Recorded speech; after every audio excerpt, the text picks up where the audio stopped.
I had an ADHD assessment because I had, mainly through what people were talking about and saying online and then doing additional research, I got on the waiting list, waited months, got an ADHD assessment, had the assessment, and it was during the assessment that the psychiatrist said, I think you're autistic. And the process of kind of how I responded and dealt with that was interesting because at the time I had extremely ableist opinions about autism, and it was very difficult to hear, and actually I fully spiraled off the back of it for a little bit. So that was kind of how it happened. But I know for a fact, right, that actually if I were a teenager now with the amount of discourse there is around this online, I probably would have known and understood this sooner, and that would have definitely helped me, because I do genuinely believe that getting this diagnosis, these 2 diagnoses, was the best thing that ever happened to me. 100%. It has completely transformed my life. I'm Hattie Willis, your host, and each episode I talk to an entrepreneur, investor, or startup expert to unpack their hardest moments, biggest wins, and hard-earned advice so we can shortcut our learnings as founders together. This episode, I'm joined by Felicity Halstead, founder of the company GoodWork. GoodWork is a not-for-profit that works with employers to create employment opportunities for young people from marginalised communities. Having had experience in youth programmes, as well as working with social mobility organisations and supporting entry-level recruitment in her job, Felicity had seen firsthand that a young person's results on paper were not an accurate representation of how that person would apply themselves in the workplace. So often, organisations would focus on past performance rather than potential. This led to the creation of GoodWork, as Felicity hopes to break down the systemic barriers to create more opportunities for young people.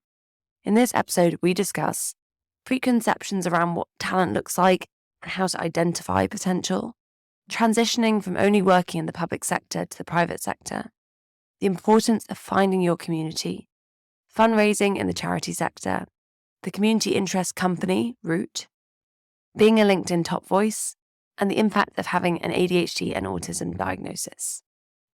We hope you enjoy the episode.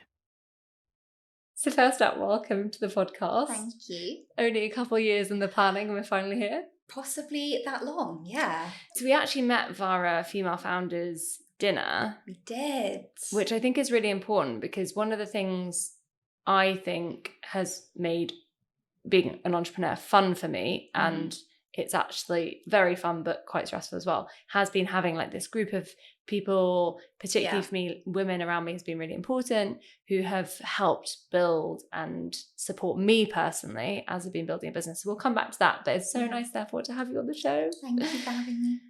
So I want to start with, normally I kind of ask the question, was entrepreneurship always something you thought you'd do? Yeah. But given what you're creating at GoodWork, how do you think it almost makes sense to go back to the beginning of your career and how you got, where you thought you were going, how you got into what you were doing, and then let's build from there. So can you give us a little bit of a flavour at the start? Absolutely. So I definitely didn't become an entrepreneur on purpose. I also never really thought of myself as an entrepreneur until quite recently. When I decided to do what I do now, it was much more around the idea of kind of setting up a charity potentially, and I wouldn't have associated the word entrepreneur, but I guess with that, which is interesting and I think probably wrong. But to kind of answer your question, so I started my career with some kind of internships in the third sector, both working in youth employment and also elsewhere. I think before I was, around the time that I was coming up to graduate, probably just panicked slightly and applied for loads of different jobs, ended up in management consulting, which I think is what lots of people who don't know what to do with their lives end up doing. But that's kind of how I started. And I was really lucky as well. I had a really great few years in consulting. I did a lot of public sector consulting, which is not necessarily the super glamorous end of it, but actually I got to do some amazing work that I'm really proud of. I actually worked in safeguarding and online harms. I got to do some amazing work around child sexual exploitation, which is obviously a really difficult area to work in, but I got to do some stuff I'm super proud of. And I think actually some of those experiences have stuck with me, not just because it's still something I care about, but also because it really reinforced the meaning to me of doing impactful work and why that is really important. So how did I end up, I guess, doing what I'm doing now? I've always loved working with young people, and alongside my job in consulting, I was part of a team that kind of set up and initiated some what we call kind of widening participation work within my former employer. So reaching out to people from underserved communities, working in partnership with charities to bring young people in to the office, to give them work experience. But I think the thing I always really struggled with was the fact that what we weren't necessarily very good at doing, and this is true in loads of employers, was connecting that with our actual like talent initiatives, with actually hiring students, graduates, school leavers who represented those communities. We were still a fairly homogenous group. And at the same time, I also realized that so many of my own preconceptions around what talent looks like and how we identify potential were incredibly biased towards those who had really strong academics, loads of previous work experience. And actually all the work I did with young people at that time in my life, whilst kind of working in consulting, taught me that actually what somebody looks like on paper does not reflect how they are in reality. And I felt like there just wasn't enough work in the sector being done around this. And then, to be honest, I think I just had almost a bit of a circuit break. It was around spring 2021. I'd known for a while that I was ready to move on from what I was previously doing. I think, to be honest, if the pandemic hadn't happened, I probably would have moved on sooner. We weren't kind of back in the office yet. And it was kind of this like, either, go really hard into, we're going to go back in the office, think about next promotions, think about seniority and like really making my career in what I'm doing, or do something different. And I didn't have a solid plan for building GoodWork when I quit. I just quit, which is slightly deranged. And quite a lot of my friends and family were like, well, what is she doing? I was lucky enough to be able to pick up some freelance work quite quickly. And then eventually, I guess almost a year later, launched GoodWork in 2022. And the freelancing is something I want to pick up as a thread, because I think you and I both agree that it's really helpful if you're going to go down the startup route, to think about how to market yourself maybe a bit on the side to make some extra income. Absolutely. I want to come back though to what you said about right at the beginning. It's taken so long to class yourself as an entrepreneur. So what to you did entrepreneur mean, and why did you not feel you fit that mold?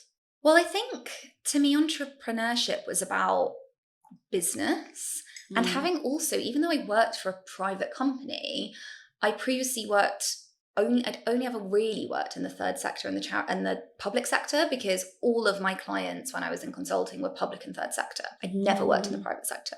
And I didn't know, genuinely would not have been able to tell you 3 years ago what VC meant, what IPOing was, like, didn't have a clue. And not because I wasn't like capable of processing that information, it just wasn't relevant to what I did.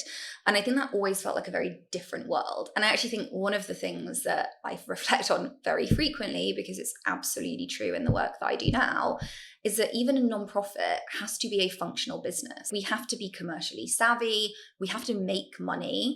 We have to make more money than we spend. Yes, sometimes that money comes in through grant funding or through like philanthropic means, but still, like, our primary focus is on trading, on like effectively selling a service, in exchange for money, even though it's what we do with our profit, I guess, that is different. And it's the fact that that social purpose is absolutely at our core. And I do think having a not-for-profit structure helps with that, because sometimes I do have to make decisions that are maybe not the best commercial decision, but actually are in the best interest of our mission. And it is easier to do that when we don't have shareholders. Yeah. But yeah, I think to me, entrepreneurship meant profit. It meant like what you see on Dragon's Den and The Apprentice. I didn't really associate it with what I wanted to do, which was very much rooted in like youth work in the community. And I think I've come on a really long journey since then. And it's taken me a while to actually realize how much of what I do is actually very relevant to what a lot of startup entrepreneurs do, which is not where I ever would have seen myself in the past. I do think we have a bit of an issue of sometimes like being a little cliquey as founders. You're a founder, you get it. And sometimes not opening up to actually who else maybe could learn from the resources if they knew what, if you're searching for what can help me as a startup founder, you'll get a totally different set of resources. Absolutely. And actually something you said just as we were starting recording, around the fact that, how we met was through a kind of community of female founders. And I think that had happened really organically. Like, we just all bumped into each other at a conference.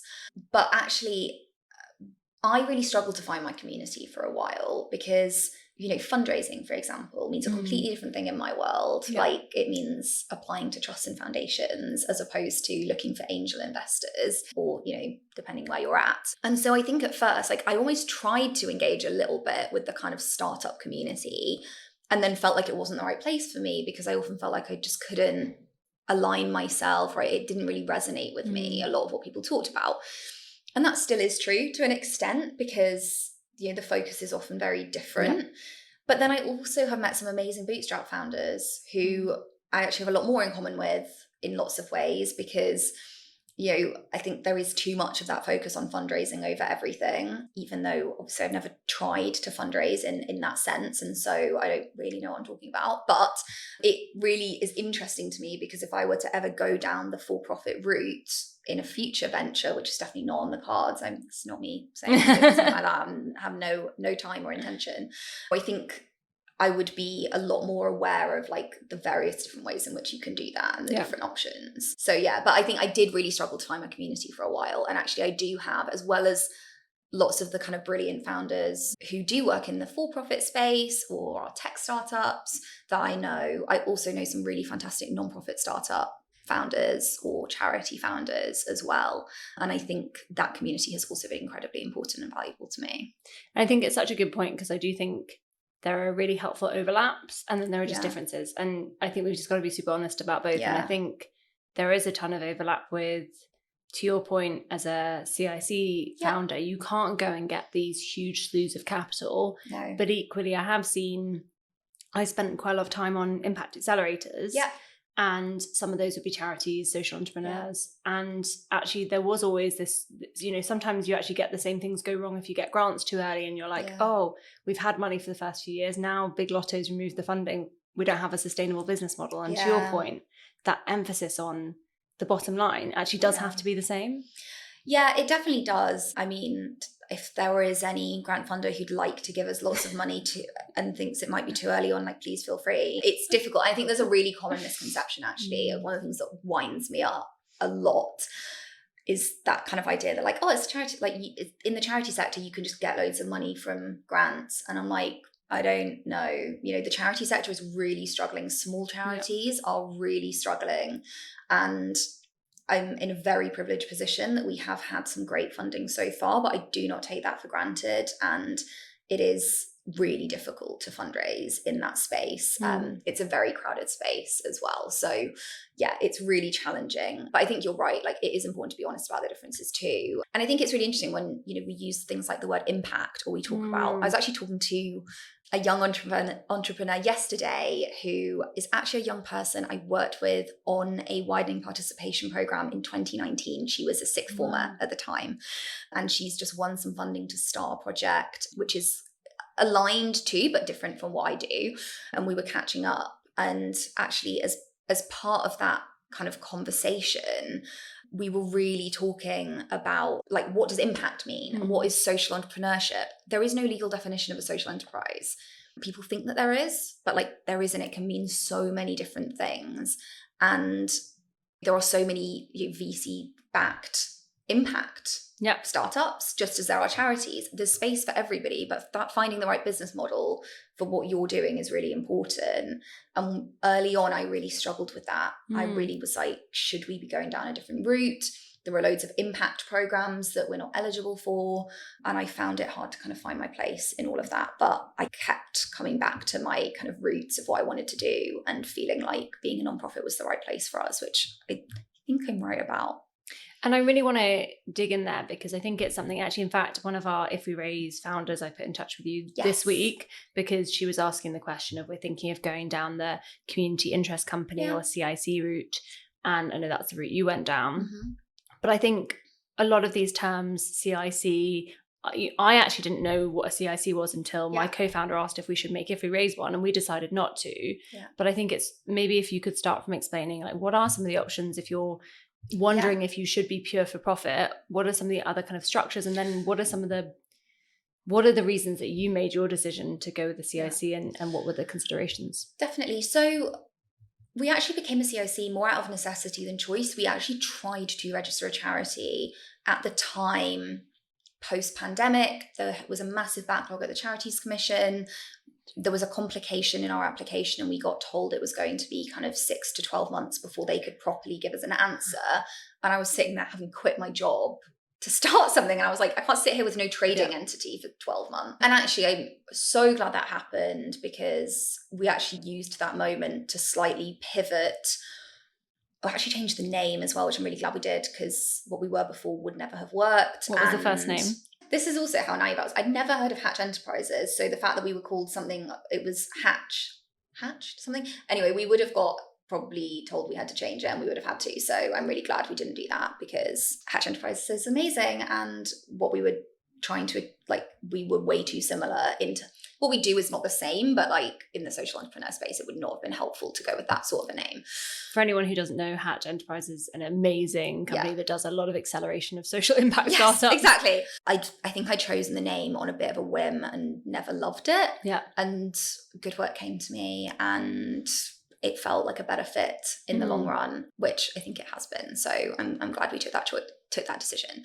But yeah, so it was very much out of necessity. I was keen on being a nonprofit, but essentially you can be a community interest company is a type of limited company.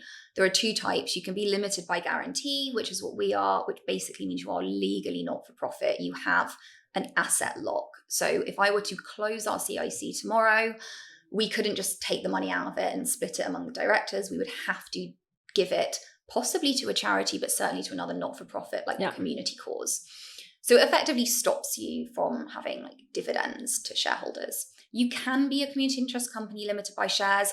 I don't know as much about that. Yeah. I'm not entirely sure what the benefit of doing that is and why you wouldn't just be a standard limited company, to be honest, because for me, the benefit of being a CIC, other than the fact that it obviously demonstrates a commitment over being a standard limited company, is the fact that we are eligible for grant funding that limited companies aren't. Yeah. But only because we're limited by guarantee. So I'm not entirely sure. I'm sure there's somebody out there who could tell you the point of being a limited by share CIC, but I'm not 100% sure on that. So that was kind of the entity we went with. And there were also some real benefits if you're early stage in doing that. So I am a director. Whereas if we were a charity, I couldn't be a trustee and be paid at the same time. I mean, certainly for a long time, I was a director and not paid because startup life. But now I do get to be paid, which is great. And important if you're not going to make your money on, as you say, like the company being sold and you making a big profit. Exactly, like you have to be able to pay yourself a salary. I also think it's allowed for a bit of agility early on. I think particularly as a founder and as a solo founder, we have a fantastic, super engaged board, and some of them have been there right from the beginning. But also at the beginning, I was really conscious that as an entity, it was really my baby, and I was the one who really cared about it the most, and people were kind of doing me a favor by helping me out. Did they want to have that level of decision-making that you have as a charity trustee? Like, possibly not. And actually the ability to just do stuff and crack on with it without needing that level of governance that you get as a small charity was actually really helpful. We probably will revisit our legal structure this year, and it may very well be that we end up becoming a charity. Yeah. But we've come on such a long way since then. The directors that we have, if they were to become trustees, they are super committed and really brilliant, and some of them have been on this journey. But I think there is actually quite a lot of benefit to being a charity, to being a CIC at that stage, because of the autonomy that it gives you and that ability to be both a director and the founder CEO role as well. So yeah, I think there are lots of things to think about. But for me, I have only ever very briefly wavered on the profit or not for profit front. And yeah, it never really was a big consideration for me. I think especially because my view has always been like, I don't think we are fundable. We're not a tech platform. Not to say that, we can't scale or that we're not worth investing in. Yeah. But do we have that potential for exponential scale? And probably not. Like, a lot of what we do is very person-centered. And yes, we could scale to be a national organization. We could work with thousands of young people every year, 100%. But I don't necessarily, I think that from an impact point of view, lighter touch programs are probably a slightly better fit for that sort of investment than something like what we do is. And I think that's so important that you say that point, because I think there is this validation tied up with being fundable, and it almost feels like an insult to say you're not fundable in the kind of investor equity funding sense. And actually, I don't think there's anything insulting about that. It's just that's your model, and that's right for the impact you're trying to create, and it opens up other things that those who are equity backable aren't. Yeah, and we are thinking about social investment, and that's before I sit here on a podcast being like we're not fundable, and we go to social investors being like please fund us. We're fundable in that I think it is we could make returns on an investment, but are we going to make the kind of return that makes that real VC funders and angel institutional investors are looking for? Like, no, I doubt it. So let's come back to the why you're doing what you're doing, and a bit of how you're doing it and how the company's evolved. Did GoodWork start in the way it has evolved to today? Yeah, I guess it might be helpful. Obviously not going to assume that people know who we are or what we do, because we're not a very large or particularly well-known company at this stage. But what we basically do is we work with employers to create more equitable opportunities for young people from marginalised groups. And in doing that, we also work with those young people to help them be ready to make the most of those opportunities. So delivering lots of training and support to young people, as well as working with those employers to make sure that they're well set up to retain those young people, to make sure that their hiring practices are fair and inclusive. And that really is how we foresee the kind of system change we want to achieve, and where we put ourselves kind of beyond ever like employability program. Not that there's anything wrong with that. There's not enough of them. There's not enough provision in that space. We definitely see that. But that is effectively what we do. And I think there's loads of really interesting nuances to that. I should probably also say when I say young people from marginalised groups, something that's really interesting to differentiate what GoodWork does as opposed to what a lot of other organisations do is that we don't work with students and graduates particularly. Our focus is on those who have maybe not been to university, been to university and dropped out. We work with kind of 18 to 25-year-olds who are unemployed or underemployed, but have the potential and the desire to work in professional roles. I don't like the word professional in that setting, although I use it nearly every day. It feels quite elitist, because there are employability programs out there that are around getting people into work, like jobs. Yeah. And I think what we're trying to do is get people into the kind of careers that are generally not accessible to those who don't have super stellar academic records, because potential is what is really important at early career and entry-level stage. But what we actually see rewarded in hiring processes is privilege all the time. So that is what we do. So picking up on that thread, my suspicion, certainly having been in that place myself, is that there will be a lot of founders listening who are starting to hire, having not done either a huge amount of it or any of it. Yeah.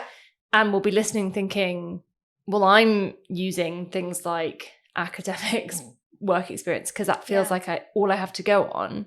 How on earth do I as a founder attract this talent? Actually, how do I assess potential, particularly given we know as founders, super time poor, super overwhelmed, learning about 5 new skills an hour? What would be some of your advice to founders to not screw up early when it comes to inclusive hiring? Yeah, and I do think, because for a while we tried to target startups as potential partners for our program, and I have completely given up on that now, because it was just not feasible. It doesn't work, because actually, and I do think the startup landscape ecosystem, unfortunately, is a particularly bad culprit for uninclusive hiring for lots of reasons. I think one of the first things is and this is the same in every industry, but don't pretend to hire entry-level candidates when you're not actually hiring entry-level candidates. I don't have any entry-level people who currently work for me. So we've just hired our 3rd member of the team, 4th member, I suppose, 3rd other than me. They're all part-time before anyone thinks I've got that much money. But no, none of those people are entry-level candidates. Yeah. We are not hiring entry-level at this point, and you might say, you're an organization that is all focused on entry-level hiring. Isn't that hypocritical? But I mean, the reality is that where we are and what we're doing right now, we do not have the capacity to support somebody who is genuinely entry-level. Yeah. I think I don't think our next hire will be entry level, but I think maybe the one after that can be. And it is something we're going to invest in early because it's really important. But until we have the systems and the processes in place, it's not an appropriate thing for us to do. So I think that is the first thing. And my answer to that as well, and people say this too, because I also think that unpaid internships are fairly common in this area. It is, if you can't afford to hire the person you need, then you can't afford to hire. And you can't have that and pretend to be inclusive. You just can't have both. And it's something that really frustrates me, because you do see that where people are like, oh, I want interns, but I can't afford to pay them. And I kind of know that's bad, but I'm going to do it anyway because I want interns. Like, don't get me wrong, I'd love some unpaid interns. It would be really helpful, but unfortunately. And I also don't really have capacity to support them properly. So the answer of like what you can do, right, is, you know, pay fairly for the roles. We've pretty much always started with freelance opportunities as well. Really do make sure that you're offering flexibility where you can and demonstrating all of the great things about working in your organization. But I also think like there is no harm in being picky. Like I am picky. I've had no admin support for the last 2 months almost because I was being incredibly picky hiring our new admin support. And now we found somebody amazing who is starting very soon. I'm very pleased. But like I was very, very difficult about that because getting it wrong at this stage is just so frustrating. But I think what you can do, and can do in a fair and inclusive way, your processes, you know, you can be picky, but you should also be proportionate. So we pay people for their time to do a written exercise as part of our recruitment process. That actually doesn't cost me very much money. If the role is paid £25-30 an hour as a freelance role, and you ask somebody to do a 2-hour written exercise, it's costing you well under £100, right? Like £50-60 to validate that the person you've interviewed is you know, able to take a task and crack on with it without a huge amount of support and do a good job. So I think doing things like that is really valid. I think, you know, I'm a huge advocate for giving people interview questions in advance. It's something we advise all the employers we work with to do. It's something we also do internally. The reason, and people always say, but doesn't everyone do amazingly? Yeah. No. I am endlessly stunned by how badly people are capable of doing, even when they've had the interview questions in advance. But I think what it does show, A, is people who really care will do well. And that's a really good sign. And also it means that people can put their best self forward. It's better for neurodivergent candidates because it can really help with those who might struggle with being asked questions and put on the spot. So that can really be helpful. But I think it's just generally better for everybody. And that is, I think, always the case with inclusion and accessibility, right? If you make things more inclusive and accessible for marginalised groups, everyone benefits often. I think as well, just being really clear, like we have never struggled in the roles we've recruited for so far to get a really fantastically diverse range of candidates, and we don't spend any money on recruitment advertising. I put that down pretty much exclusively to the fact that I go on LinkedIn and I yap on about what we do and our values and what we care about all the time. And we get pretty inundated with applications when we've had roles. And I think that is why. And we've not had to invest tons of money. So I think, you know, as much as I really resisted the personal brand building for a long time because I was like, it's not about me. And it's not. It has made a massive difference in terms of both organic growth. Like for us as an organization, we get employers who actually just come to us, which is great. I mean, not that many, but like it happens. Yeah. Signed a contract yesterday with somebody who had found us through LinkedIn because of my posts, right? Yeah. It also helps us in recruitment. It helps us to save money, and it helps us to reach a more diverse pool of candidates because people can genuinely see that we authentically care about getting this right. Which brings me beautifully to a segue, which is you are LinkedIn top voice.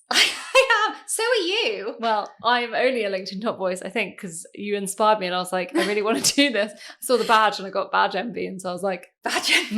Must. I need, my brownie sash was looking a bit empty. If me 5 years ago could see me now, I would think I was such a massive loser for being happy about being a LinkedIn top voice. But yeah.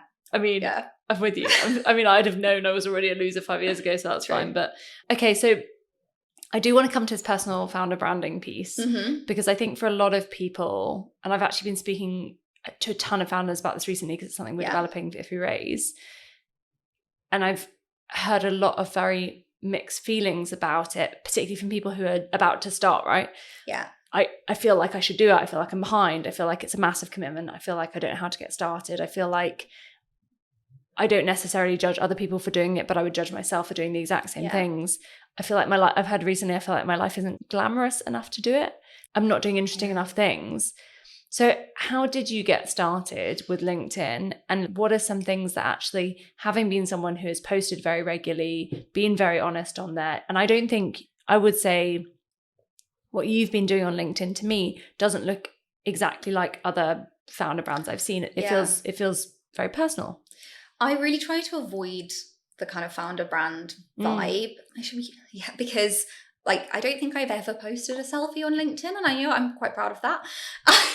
Sorry, guilty. Shots fired in the podcast studio. Sorry.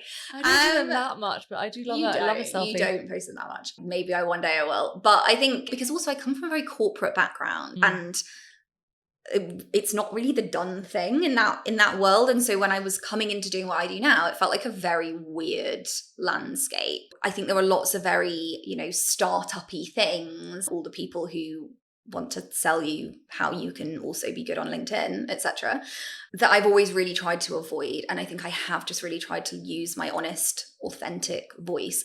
I think I am incredibly passionate about what I do. Yeah. My best and most successful LinkedIn posts have generally come from me having a bee in my bonnet about something and smashing it out. I don't tend to schedule that much in advance, or even I sometimes draft stuff in advance, but even then I tend to log on and post it and engage at the same time. I think a really good way to get started, which is often echoed by others, is to engage in comments with others. But, I've always avoided the engagement pods thing that people do. I'm in too. Yeah, I've never really done any of that. Because I think that actually the people who I want to reach don't respond to that sort of thing. And I think that is the point, right? It's like, who is your audience and what are you trying to achieve? My audience is people who care about fair and inclusive hiring. So talent teams, people leaders, and want to do more of it, or are looking for people who can help them do it better. It's a little bit young people, but less on LinkedIn, because the young people we work with are generally not on LinkedIn, which is also actually one of my probably most successful ever posts on LinkedIn was basically being like, get off LinkedIn if you're a recruiter, and you want to reach marginalised talent, because they're not here. Yeah. Particularly young people are not here. I don't really talk to young people on LinkedIn because that's not the right platform for us. And then potentially funders and others, we get a lot of volunteer engagement via LinkedIn and stuff too. So I think for me, I've always been really clear about what the point of that is. And when I have sometimes strayed into posting stuff that's more personal about the founder journey, or even personal life stuff that's kind of tangentially related to work, I've always felt a little bit more uncomfortable about it. But I actually think that really validates that you don't have to do that if you don't want to. And I've never felt super comfortable with it. And sometimes I do it a little bit, but I often shy away from it because I'm not super, super comfortable putting all of myself out there. And it's not because you have to have a really glamorous life. I don't have a super glamorous life. You have the most glamorous dog I've ever seen. I do have a slightly glamorous dog. Gorgeous golden doodle called Annie. I can't believe she came up and it wasn't me who mentioned her first. I'm obsessed. I do have a beautiful dog.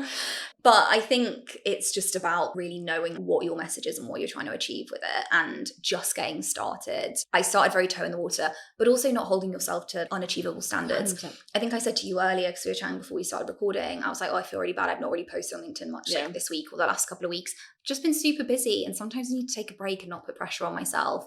Because also, and I've definitely had times before where I've written and almost posted stuff, and I've just been like, what is the point of this? Nothing, and delete it.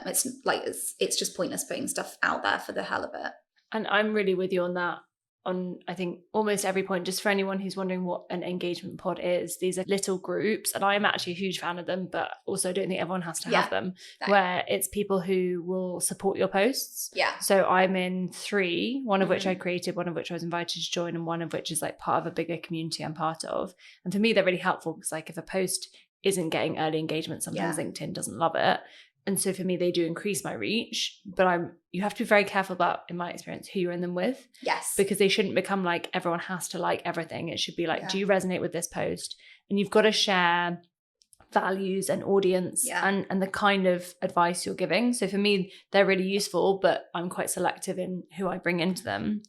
I think that's such a good point because, you're absolutely right. We're in a community together, and I know that there's some engagement kind of podding going on in that community that I've not really engaged in, because even though the community works for me, the audience of that community is not my audience. Yeah, and whereas so it is mine. And it is yours. And so it's a bit pointless for me. 100%. The best will in the world. And this is so true with LinkedIn. And you might think, oh, my post only got 19 likes and somebody else has got 500. You only need one of the right people to be paying attention, right? And sometimes 100%. It's been stuff I've posted that's not gone very far at all that has led to really fantastic connections, to corporate partnerships, etc. So I think remembering that reach 100%. And follow count is not what's important necessarily. And even to LinkedIn, right? I was under 5,000 followers on LinkedIn when I got the top voice badge, and I was looking at other people who got it in the same wave, because it seems to be a kind of annual quarter. I don't know. They did lots of people at the same time. Everyone else had so many more followers, and I could have looked at that and the takeaway could have been, I've got to have this huge community before I can be recognized. It's not the case. I had about 3,000 when I got my top voice badge, I think. And I can remember thinking, and I also got it alongside a couple of other people who are in the social impact space who are much better known than I am, way more followers than I have. And I was like, me? What are they doing? So although I will say one slightly entertaining point around LinkedIn and the fact that I do use it a lot. I was talking to some friends recently, because a lot of my friends work in kind of corporate world. None of my friends really work in the startup world. None of my friends use LinkedIn like I do. They all think it's really funny. Agreed. And because I live alone, I was, for some reason, having a stupid conversation with a friend where I was always like, I wonder if something happened to me, how long it would take for anybody to notice because I live alone. And he was like, if you didn't post on LinkedIn for 3 days, we'd send someone round. And I was Brilliant. Like, oh my God. Brilliant. That is the reputation I now have among my friends. If it helps, every time I see friends I haven't seen in ages, their first comment, predictably from different people, is always, oh, don't worry, I know what you're up to because of LinkedIn. And I get that too. People say you seem on LinkedIn, everything's going great. I'm like, oh God. But I actually also think really important point, just coming back to that, how much and what you choose to share, because what you won't see, I don't really talk about the personal either on LinkedIn. I sometimes talk about it a bit more in Instagram stories, but even then I'm quite selective on what I share, because for me, I need boundaries. Yeah. And I will share a ton with founder friends. They'll get the unvarnished truth of, and it's not because I'm trying to present a perfectly polished, everything's great, because I don't think that's helpful. But it's also my life is my life, and I'm not gonna, I have private stuff in it that I'm not gonna put on show. And I think a lot of people, because you see people sharing what they're comfortable with, assume that that's what you need to do to build an online brand. And I really, really reject that and just don't think it's true. I completely agree. And I struggle with it a little bit, because sometimes I almost feel like I have a bit of a responsibility to share more, because I don't want to pretend that everything is perfect all the time. And I think it's really unhelpful when people do. But at the same time, I don't owe anybody, just in the same way that I don't owe people in my DMs half an hour of my time to pick my brain, and neither do you, anybody else. And it's really tough, because I'm sure you get it as well. I get it a ton, and it's really difficult to say no. And sometimes people are quite pushy. And I try to make that kind of time and space as much as I can. But at the same time, you don't owe people details of your personal life. You also don't owe people your time. Yeah. And it's difficult when you kind of have done some personal brand building to kind of navigate that. 100%. And I think it's worth, I just think it's worth reiterating that there are different ways to do this, and you get to feel out what feels right to you. And you might do a post and be like, oh, I wish I hadn't done that. You don't have to do it ever again. You get to choose this. Yeah. And to an extent, others will choose how they interact with you, and that might be its own thing. So this is a terrible segue, but it's really what's coming to mind naturally. Having just said that there's a lot you choose not to share. And I did check before we recorded that this was okay to share, because it's something that actually I do think is really helpful to hear people talk about. And you've really helped me in my journey with my own kind of discovery on this. So background, you in your 30s, is that right? I'm not 30 yet, Hattie. That's so offensive. All right, I am. It's all right. How old are you? Bloody hell. I'm 29. Oh, sorry. Yeah. If anyone wants to put me on any under 30 lists, you're running out of time. It's too late for me, but take Felicity while you can. Okay, sorry. Sorry. So late 20s. In my late 20s, yes. you went through a process of getting diagnosed with ADHD and autism. I did. And it's something we've spoken about a lot because I'm self-diagnosed, no diagnosis ADHD, but actually, which is valid. Yeah, and actually talking to you has been a huge part of me finding out what might help me as a founder. So it's something I wanted to touch on as your journey through getting those diagnoses and how it helped you as a founder and a business leader, and some of that practically and emotionally, because I actually feel like it's quite important on both levels to talk about. 100%. And I think that is the kind of thing that often I sometimes do feel guilty that I don't talk more about, but it's also difficult because it is vulnerable and it's personal. And I think in a weird way, it feels a lot easier to sit here chatting 100%. To you as a friend, even though I know that it's going to be shared, than it is to like press send on a post. I know for a fact that it is others who have gone through the same experience and shared about it openly who have really helped me hugely, to initially like recognize and identify ADHD in myself. And it was, because sometimes people are like, how did you suddenly discover you had autism? Did you like trip over one day and think like, oh, I'm autistic? No, basically I had an ADHD assessment because I had, mainly through what people were talking about and saying online and then doing additional research, I got on the waiting list, waited months, got an ADHD assessment, had the assessment, and it was during the assessment that the psychiatrist said, I think you're autistic. And the process of kind of how I responded and dealt with that was interesting because at the time I had extremely ableist opinions about autism. And it was very difficult to hear, and actually I like fully spiraled off the back of it for a little bit. So that was kind of how it happened. But I know for a fact, right, that actually if I were a teenager now with the amount of discourse there is around this online, I probably would have known and understood this sooner. And that would have definitely helped me, because I do genuinely believe that getting this diagnosis, these two diagnoses, was the best thing that ever happened to me, like 100%.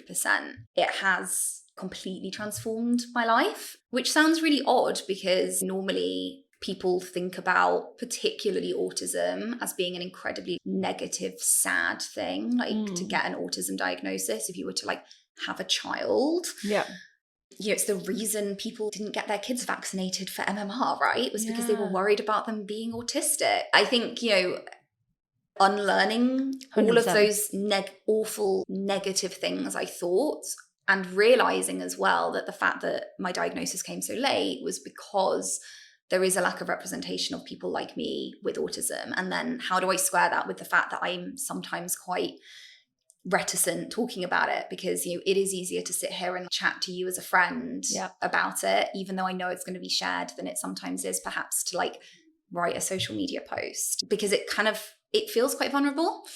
But yeah, I think in terms of how it's impacted me, and I mean, it's not always easy. People don't know what to say about it. And it's not like I walk around being like, I'm autistic on my forehead. And actually something that people sometimes do say, which is actually incredibly offensive, is they're like, oh really, like actually diagnosed because you don't come across as autistic. And I'm like, first of all, just to be clear, that's incredibly rude. And secondly, yes, I am, but also self-diagnosis is valid. But I think that is because people don't understand, and therefore people think, oh, but you made it to, I was 28 when I got diagnosed, you made it to 28 without getting diagnosed. So that means it's mild. It means it doesn't affect you. Yeah. And also, like, to your point, we've all absorbed so much that says that it would almost be rude to say, oh, okay. Yeah. Because actually I've almost got to tell you, you know, oh, you don't seem autistic, in order for that to be a polite response. I think there's something in this it's a nice thing to say to you, is to be like, oh, you don't seem it, and like keep on going, like keep hiding it. Masking is healthy. Masking is good for you. Yeah, exactly, right? And I think that has made it quite difficult, because I also think it makes people uncomfortable. They don't know what to say. And I think coming to terms with the fact that there are people in my life who would rather I masked than did what I need to do to like live my life more authentically, and which sounds really lame, but is true. But it's not lame. And it's had a massively positive impact, because I have learned to advocate for my own needs. I've learned to better support myself. And I've kind of just stopped fighting with my own brain and actually it's made me more productive. It's made me happier, noticeably, like to the point that people I've known for a really long time are like, you are noticeably happier than you were for a really long time. And sometimes that's kind of like a bit weird to hear. It's like, God, I didn't realize I was so obviously miserable. But like, I struggled with my mental health for a really long time. And that's not to say that every day is wonderful and I jump out of bed and skip to work now. Definitely not. But the overall positive impact of more self-compassion and better self-understanding is huge. And ADHD medication, which is my best friend, and you can claw out of my cold, dead hands. Although the medication shortage has been challenging. It's not the right thing for everybody. Not everybody has tried it or wants to try it, and that's a personal choice. But for me, it's been really positive. But yeah, I do think, and I think also when it comes to entrepreneurship, I suppose people with ADHD are definitely not an underrepresented group in the founder world. We actually looked this up when we were doing, when we originally were identifying underrepresented groups. I think it's 1 in 3 founders. Don't quote me on that, but it's really high. But the reason for that, and the reason that there are so many neurodivergent founders out there, is because the world of work is not designed for people like us. And one of the reasons I needed to leave my old job was because I really struggled to survive in a corporate environment. And, to give all due credit to my former employer, if I had gone to them and said, I have diagnoses of ADHD and autism and I need accommodations, I do genuinely think that they would have tried to help, but I didn't have that information available to me at the time. However, I went through a cycle of burning out every 6 months, constantly struggling with my mental health in order to keep up in this corporate world. And yet I am able now, as my own boss, to work actually probably longer hours than I used to. But I work totally flexibly, totally on my own terms. And it just is so much better for me. It's just been so much better for me. Currently, I am in the process of applying for something that you put me onto called Access for Work, which is this incredible scheme in the UK where you can get support for neurodiversity, including ADHD. And it's accommodations and amazing resource. It can do everything from actually like having someone paid to help you as an assistant or a support worker, I think they call it. And through to physical accommodations like standing desks, all sorts that can help. But one of the things that actually has been, even just in the process, I actually paid a company to help me work out what I should ask for, because I don't even know what is in the realms of possibility, but also I don't know what I need. And I'm worried that I'll go through an assessment and not advocate for myself well, because I'm so early in this process and I haven't had the formal diagnosis. And so going through with them a kind of mini assessment where they asked me about my day, and it was so bizarre on this call because she was kind of asking me questions and I was like, but surely everyone has that. And is that not just like me not, she's asking if I regularly miss breakfast. And I'm like, yeah, but that's just me being useless because I can't manage my own timings in the morning. Yes, it is every morning, most mornings, but like that's on me. And I think it's all these really interesting ways that we internalize, I deserve to have the consequences for this because if I was more organized, if I was more this, if I was more that, it's helpful to unlearn those, but really hard. One of the best things I ever heard, it was probably on TikTok or something, was if you were lazy, you would be enjoying yourself. Oh my God. Yeah. That. Yeah. But those moments where you're like, whoa, like that's such a good point, right? Caught my moment on the camera, like, but it's so true, right? I spent my whole life feeling like I was lazy. It was like, there's something wrong with me. I suppose maybe there was, or I don't really like that framing now because it feels like it's a bad thing. Different with you. But there was just something different, and I didn't have any support or empathy for it. And the reason as well that when I say I struggle with my mental health was I didn't respond to treatment for depression and anxiety in the same way that somebody who is neurotypical and has depression and anxiety does. I could out-logic any therapist I ever pretty much saw. They would sit there and say things to me and I'd be like, well, yeah, that's true, but I still feel exactly the same. So what are you going to do? Like, what's the point? I would just preempt. I was like, everything they said. And I'd be like, I know exactly what you're going to say to me and it makes me feel no different. So I didn't respond particularly to antidepressants. because it was a symptom, it wasn't the cause. Yeah. And actually the shift for me in terms of my well-being has been massive. And I think it's I think there's so much that comes that you've helped me with, which is actually accepting that self-diagnosis has been for me legitimate. And I always add it as almost a caveat. Oh, I'm 99% sure I have ADHD because I tick all the boxes, but I've never been formally assessed. But actually, you know what, that is legitimate and I do need the help and support. Yeah. And then going through a process of coming to terms with, even for ADHD, which is a lot less, I would say, stigmatized than something like autism, it's really weird I am 30, sorry, I missed that at 30 to be suddenly reframing a lot of your life. Yeah. I think it's really hard as a founder because so much of why it's a great fit for ADHD also makes it really hard to disentangle, well, what is this lifestyle and what is me? And what have I chosen versus what am I leaning into? Because everything is just in time as a founder. And actually, I love that. But also it feels very chicken and egg sometimes. Yeah. And so I think if you're listening and you're thinking, I'm not really sure, I've never really thought about it, it's maybe something to explore with an open mind and awareness that it might bring up a ton of bias. I think one of the interesting things is, even if you feel like you wouldn't judge someone else for having it, suddenly you realize your own bias when you start to judge yourself for having it. I think what's really interesting though is that for me, the thing that's really helped has been that kind of almost radical self-compassion. As a result, one of the reasons I'm in a much better place is because I've stopped overcommitting. I used to commit to so many social plans and then bail on my friends and then feel like a terrible person and beat myself up and then do the same thing over and over again. Whereas now I am much better at being like, yes, I am free on Thursday. However, I've got plans on Wednesday and Friday and therefore I'm not doing anything on Thursday. And I pretty much always will ensure that I have a good chunk of a whole day at the weekend, pretty much entirely on my own and resting. Yeah. And I also have to do all of those things. And, it comes down to making sure I have meal prepped. I have done all of the things I need to do at the weekend in order to function, because executive function is really, really challenging. And I think one of the challenges as well of getting whether you are self-diagnosed, which as we know and have talked about is valid, because diagnoses are not accessible. Getting a diagnosis isn't accessible. Years or hundreds of pounds. I was very lucky to get diagnosed fairly with both, because I did then go on to have a full autism assessment through the NHS, but they basically cut off the pathway that I used right after I went through it.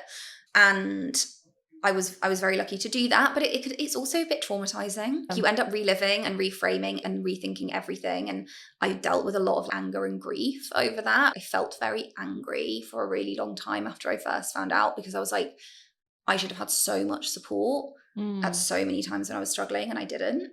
I'm kind of over that now. I'm it's helpful maybe to know that if someone's going through that process, maybe even if you go and do that after listening to the pod, it triggers something, then it's helpful to know that might come up for you and you're not alone and it will pass, but actually that's a legitimate set of feelings. It's a completely legitimate set of feelings, completely legitimate. And I think the other thing too is you get diagnosed with autism at the age of 28, it's just and off you go.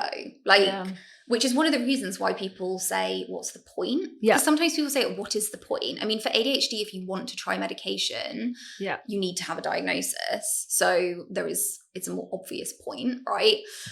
However, for autism, there is an argument that it's a completely pointless exercise. And I suppose particularly around things if you ever want to get travel insurance again without paying through the nose for it, having a diagnosis is not super helpful. And it's something to think about, right? But actually, I think I found it really validating to go through that process, even though it was difficult. But also, there's no help, right? And lots of people don't like the kind of high functioning, low functioning terminology. It's not rooted in good principles. And it does feel just like a humble brag, doesn't it? I'm high functioning ADHD. Well, also it kind of suggests mild. I wouldn't say that the impact of autism on my life has been mild. I would say it's been massive, but I have lower support needs than other people. And that's the kind of preferred language of a lot of autistic people now, is to say low, medium or high support needs. But the reality is that for people with autism who do not have a coexisting learning difficulty, the average life expectancy is 58. What? Yeah. And the reason for that is because of how hard it is. The reason for that is because of the rate of suicide. Shit. Which is, like very stark, isn't it? And to your point, if you're then being diagnosed with depression and it's not working and you're everything that you're trying.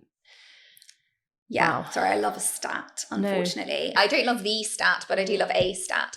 But yeah, I think it's something that when I first saw that, I was like, yeah, makes sense.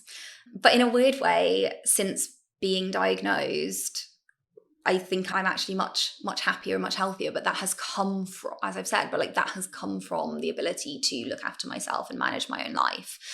But yeah, it is a difficult one to navigate. And I think it's one as well that a lot of people struggle with, and the stigma is there and people don't necessarily want to hear about it. So 100%. It's challenging. But I also know, and I see in the work that I do too, we have a lot of neurodivergent young people who come through our programs.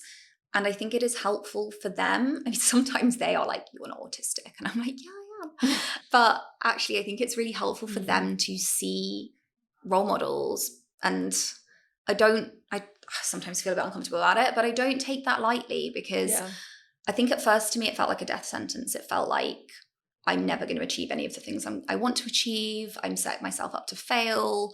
My whole life is going to be miserable. And I don't feel that way at all anymore. I feel like I can do anything and I really don't feel limited by it. But it's taken a while to get there. Yeah. Brings us to the end. Oh my gosh, sorry. I've talked about that for ages. But, no, I think it's a really important topic. But it kind of feeds nicely into some of our final questions we normally ask. Yes. So, final 2 questions I ask everyone, which I think is nice, having said you just feel like you would never achieve your goals. Yes. What is the thing as a founder that you're proudest of? I think I'm just proudest of my own persistence, really, like stubbornness maybe. But I do genuinely believe that 99% of success often is persistence. It is often also a privilege to be able to persist. And I don't think we say that enough. But there have been so many times where I could have given up and been like, you know what, I gave it a good shot. And I'm sure there will be more moments like that yet to come. But for whatever reason, I have kept going. And I'm really proud of myself for that, because it turns out it was worth it. So that, I think, is probably the thing I'm proudest of. Love that. Yeah. And final piece. What is the best piece of advice you've ever received as a founder from someone else? I think actually it comes back to some of what we were just talking about. And one of the reasons I struggled for a really long time was that often the advice that worked for other people didn't work for me, because my brain didn't work in the right way. And I think really for me, the best thing I've ever done is learn and taken advice from others to do this, is to learn to work with myself and accept myself as I am, rather than behaving how I believe others want me to behave. And I've kind of had that as both bits of advice and also just something I've learned about myself, I think particularly in the last couple of years. But when I do that, I have by far the most success. And I think as much as it was really uncomfortable for me to do that for a really long time, it's been incredibly helpful and validating to be able to do more of that. Love that one. Felicity, thank you so much for coming on the show. Thank you for having me. It's been really fun. Thank you for listening. Before you go, please do take a minute to follow so you never miss another episode. We have some incredible founders coming up. And I always love to hear what resonates with listeners. So do drop us a direct message on Instagram @NotMyFirstGuest with any moments that meant something to you, ideas for future episodes, or your own entrepreneurial stories you want to share. Until next time, happy startupping.